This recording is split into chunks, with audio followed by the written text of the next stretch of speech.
নমস্কার বন্ধুরা, সবাই কেমন আছেন? আশা করি খুব ভালো আছেন। আপনাদের আশীর্বাদে আমিও খুব ভালো আছি। কাকলির নতুন ব্লগে আপনাদের আবারও স্বাগত জানিয়ে চলুন ব্লগটি শুরু করতে থাকি। আজ বুধবারের আমাদের ডিমের পালা। তো ডিম দিয়ে এখন কি করি, বাইরে কিন্তু অঝরে বৃষ্টি হচ্ছে। তো এখন বাপ বলছে আমি ডিম ভাত খাবো, মেয়ে বলছে আমি ডিম খাবো না। তো কি করি, এই দুজনের টানাপোড়েনে চলুন দুজনের মন রাখতে বানিয়ে ফেলি বিরিয়ানি। তো বিরিয়ানি করতে লাগবে মশলা। এই বৃষ্টির মধ্যে কে যাবে আনতে মশলা? তো মশলা আমি ঘরেই করে ফেললাম। বিরিয়ানির মশলা যা যা লাগে সব আমি একটা তাওয়াতে সামান্য একটু গরম করে ওইটাকে ভালো করে মিক্সিতে গুঁড়ো করে নিয়ে রেখে দিলাম। এই একবার গুঁড়ো করে রেখে দিলাম মানে এটা কিন্তু 4 থেকে 5 বার আমার হয়ে যাবে। তো এইখানেও সব কিছু জোগাড় করে নিয়েছি। প্রতিদিনের মতন যে আমি জোগাড় করে তারপরে যে রান্নাটা করি, তার জন্য আমার রান্না কিন্তু অনেক তাড়াতাড়ি হয়ে যায় বন্ধুরা।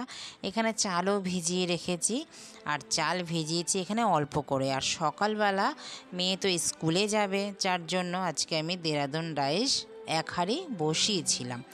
তো মেয়ে, তার জন্যই আমার মাথায় আইডিয়াটা আসলো। মেয়ে আর মেয়ের বাবা আলু সেদ্ধ দিয়েছিলাম ঘি দিয়ে, তারা খেয়ে চলে গেছে। আর এখন আমি বানাচ্ছি বিরিয়ানি, আন্ডা বিরিয়ানি, মেয়েকে খুশি করার জন্য, বাপকেও খুশি করার জন্য। দুজনেই থাকবে এই বৃষ্টির দিনে। আলাদা আলাদা করে ডিমের ঝোল রান্না করব, ডাল রান্না করব, ভাজা রান্না করব, এই এত কিছু না করে এই ডিমটা দিয়েই যদি বিরিয়ানি রান্না করা যায়, আমার মেয়েও খুশি, বড় খুশি, খেতেও ভালো হবে। বলুন, একটু বৃষ্টি দিনের পরে না একটু মুখরোচক খাবার খেতে ইচ্ছাই করে। আর মেয়েটা যখন স্কুল থেকে আসবে 5:30 থেকে 5:45 বেজে যাবে, তখন আর এই বিরিয়ানিটা খেলে ওর ভালো লাগবে, আনন্দও হবে। আর অন্য কিছু রান্না করলে মুখটা একটু বেজার হয়ে থাকে জানেন। তো চলুন ওর খুশি রাখতে বিরিয়ানি বানিয়ে ফেলি, ও যেটা পছন্দ করে। তো বিরিয়ানি বানানো যেমনি সোজা, আর খাটনিও কিন্তু খুব কম। তো এইখানে পেঁয়াজ যেরকম দিলাম আমি, সবই দেখলেন।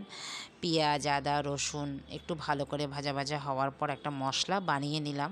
লাস্টে দিলাম বিরিয়ানির গুঁড়ো মশলাটা দিয়ে, এবার দিলাম দই।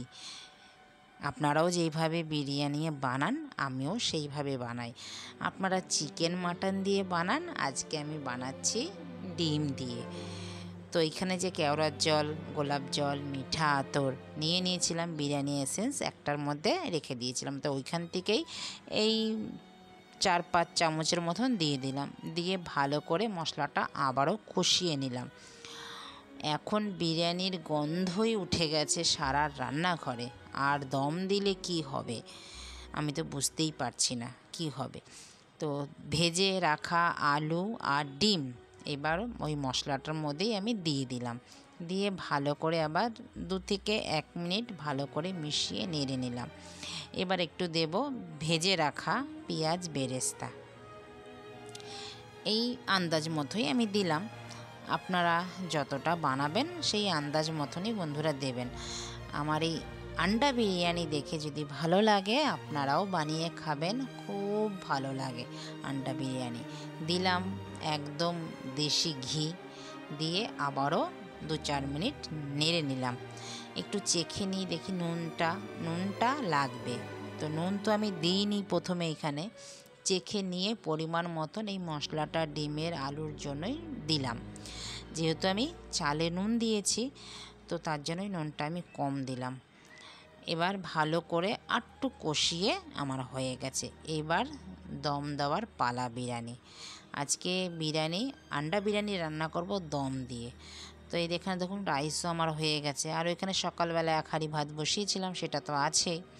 চলুন এখানে একটা তাওয়াও আমি বসিয়ে দিয়েছি যাতে দম দেব। এটা হাই ফ্লেমে থাকবে 10 মিনিট, তারপরে দেব আমি 20 মিনিট অল্প আছে। তো গরম গরম চাল একদম নিচে দিয়ে দিলাম, যেটা এখনই বানালাম। তো আগেরটা আমি মাইক্রোওভেনে একটু গরম করে নিয়েছি অল্প। এবার দিয়ে দেবো ডিম আর আলু কষানো যে হয়ে গেছিলো সেটা, যা ছিল একদম সব কাচিয়ে দিয়ে দিলাম। বন্ধুরা, ঘরটার মধ্যে এখনই এত সুন্দর বিরিয়ানির গন্ধ ছাড়ছে না, মানে কি বলবো আর, পাগল করা একটা গন্ধ বিরিয়ানির। আমার মেয়ে আজকে স্কুল থেকে এসে মানে সিঁড়িতে উঠতে না উঠতেই বলবে, মা কি রান্না করেছো। মানে ও না বিড়ালের মতন জানেন গন্ধ শোকে, খালি সব সময় আমার রান্নাঘরে এই ঘরে থাকবে, বলবে কি রান্না করেছো, খালি গন্ধ শুকতে থাকবে। চলুন এবার বাকি ভাতগুলোকেও আমি দিয়ে দিলাম। দিয়ে এবার আমার হাতের এই এক আঙ্গুলের মতন একটু ফাঁকা রাখবো। আজকে আমি বিরিয়ানি বানাচ্ছি ডেচকিতে। অনেক সময় দেখেন আমি কাচ্চি বিরিয়ানি যখন বানাই, মাংসটা কাঁচা দেই যখন, তখন কিন্তু মাংসটা আমি নিচে দিই। আজকে হাঁড়িতে বানাচ্ছি না, আজকে আমি ডেচকিতে বানাচ্ছি। যেদিনকে হাঁড়িতে বানাই সেদিনকে এই মাংসটা কাঁচা দিই। দেখবেন আমি অনেক সময়, সব সময় বিরিয়ানি ওইভাবেই করি। তো এইভাবে এবার একদিন বিরিয়ানি বন্ধুরা খেয়ে দেখবেন। এবার দিয়ে দিলাম কেওড়ার জল, গোলাপ জল, মিঠা আতর, বিরিয়ানি এসেন্স, দুধ আর একটু ফুড কালার দিয়ে এইবার দিয়ে দিলাম পেঁয়াজ বেরেস্তাগুলো যে বানিয়ে রেখেছিলাম সেটা। এবার দিয়ে যথারীতি যেরকম একটা ঢাকনা, এর থেকে যেন হাওয়াটা যেন পাস না হয়ে যায় সেইভাবে ঢেকে দেব। আর বাইরেটা দেখুন অঝরে বৃষ্টি হচ্ছে। এই বৃষ্টির মধ্যে একটু বিরিয়ানি বা অন্য কিছু মুখরোচক খাবারই বলুন বন্ধুরা খেতে ইচ্ছা করে। এই ডিমের ঝোল ভাত কি ভালো লাগে বলুন। এই ডিমের ঝোল ভাতের থেকে এইরকম আন্ডা বিরিয়ানি কিন্তু বেশ খেতে লাগে বলুন বন্ধুরা। এইবার দিয়ে দিলাম বেশ মন খুলে একটু ঘি। তো ঘিটা দিলেই তো গন্ধটা ওঠে। তো এবার একদম ঢাকনাটা একদম মাপে মাপে নিয়ে ঢেকে দিলাম। আর ওইখানে তো চাটু বসিয়েই আমি দিয়েছি দেখেছেন। এবার চাটুটার মধ্যে বসিয়ে দিই চলুন। আর আমার ডেচকিটাও বেশ তলাটা ভারী আর মোটা, চাদরটা বেশ মোটা, তো বিরিয়ানি কিন্তু একদম নিচে ধরবে না। এবার ওপরে একটা নোড়া বসিয়ে দিলাম ভারী। এটা আটা দিলাম না কেন জানেন, আমার একদম ভাপ বেরোবে না তার জন্য। তো 20 মিনিট আর ওইখানে 10 মিনিট, 30 মিনিট আমার বিরিয়ানি হয়ে গেল, আন্ডা বিরিয়ানি। তো চলুন এখন নামিয়ে নিই। আর তো তর সইছে না, বিরিয়ানি মানে ঘরে তো গন্ধে মম করছে, আর তর কি সয় বলুন। চলুন এবার দেখুন, দেখেই মনটা ভালো হয়ে যাচ্ছে, তো খাবো কি আর বলুন। দেখেই তো চোখ সার্থক হয়ে গেছে যে এত সুন্দর একটা আন্ডা বিরিয়ানি হয়েছে। মুক্তোর মতন যেন ঝরঝর করছে যেন ভাতগুলো যেমনি। আর দেখুন গোটা গোটা একদম ডিমের সাইজের আলু দিয়েছি। ডিম তো মনেই হচ্ছে না। কেউকে যদি আমি খেতে দিতাম আজকে, তো যদি না বলতাম এটা আন্ডা বিরিয়ানি, সে কিন্তু বুঝতে পারতো না, ভাবতো হয়তো নয় চিকেন নয় মাটন। তারপরে যখন দেখতো আন্ডা, সে কিন্তু একবারও জিজ্ঞেস করতো। মানে কি বলবো আর, এতটাই বন্ধুরা টেস্ট। আপনারাও এইভাবে বাড়িতে বানিয়ে খাবেন আন্ডা বিরিয়ানি।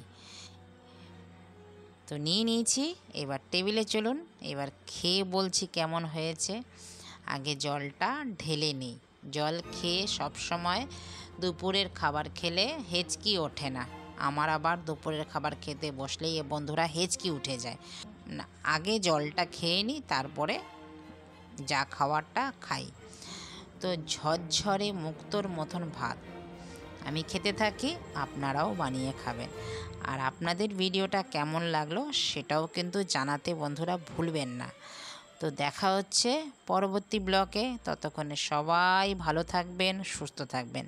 আর ভিডিওটা কেমন লাগলো একটা লাইক কমেন্ট শেয়ার করে জানাবেন।